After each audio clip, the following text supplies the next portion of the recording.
الحمد لله رب العالمين الصلاة والسلام على خاتم النبيين وعلى آله وصحبه أجمعين أما بعد فأعوذ بالله من الشيطان الرجيم بسم الله الرحمن الرحيم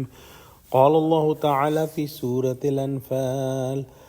وما لهم ألا يعذبهم الله وهم يصدون عن المسجد الحرام وما كانوا أولياءه إن أولياؤه إلا المتقون ولكن أكثرهم لا يعلمون۔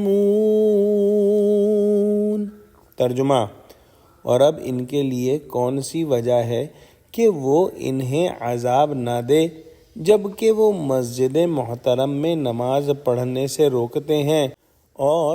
اس مسجد کے متولی بھی نہیں، اس کے متولی تو صرف پرہیزگار ہیں لیکن ان میں سے اکثر نہیں جانتے۔ پچھلی آیت میں ہم نے پڑھا کہ اللہ سبحانہ و تعالی نے قریش پر عذاب نہیں بھیجا کیونکہ حضور صلی اللہ علیہ وآلہ وسلم ان میں تھے، اور جو ہے استغفار کی برکت سے بھی عذاب نہیں آیا۔ تو آج کی آیت کے اندر جو ہے وہ بیان ہوا کہ عذاب کا نہ آنا دو اسباب کی وجہ سے تھا جو کہ اوپر بیان ہوئے، ورنہ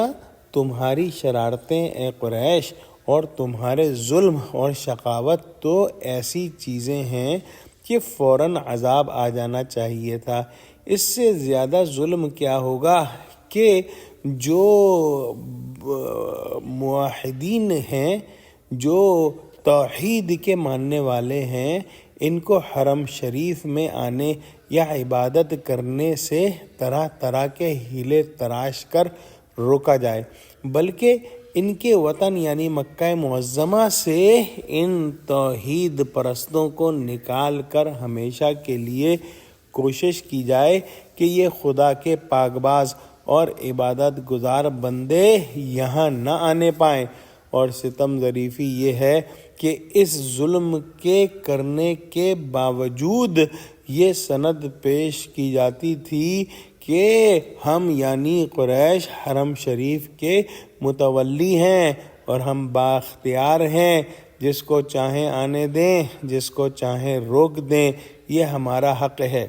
حالانکہ اول تو یہ حق متولی کو بھی نہیں ہے کہ مسجد میں لوگوں کو نماز و عبادت سے روکے، دوسرے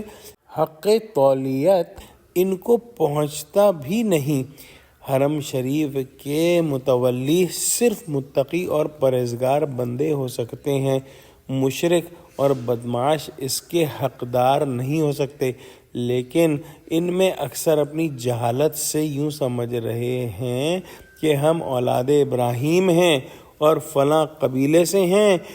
تولیت کعبہ ہمارا موروثی حق ہے جس کے لیے کوئی خاص شرط اور قید نہیں۔ تو اللہ سبحانہ و تعالیٰ نے بتلا دیا کہ اولاد ابراہیم میں جو پرہیزگار ہوا اسی کا حق ہے کہ وہ کعبے کا متولی بنے۔ جو بے انصاف ہیں یعنی قریش کے جس سے ناخوش ہوئے ان کو مسجد میں آنے سے روک دیا، ایسے لوگ خانہ کعبہ کے متولی نہیں ہو سکتے۔ دعا کرتے ہیں کہ اللہ سبحانہ و تعالی ہم کو قرآن کا فہم عطا فرما،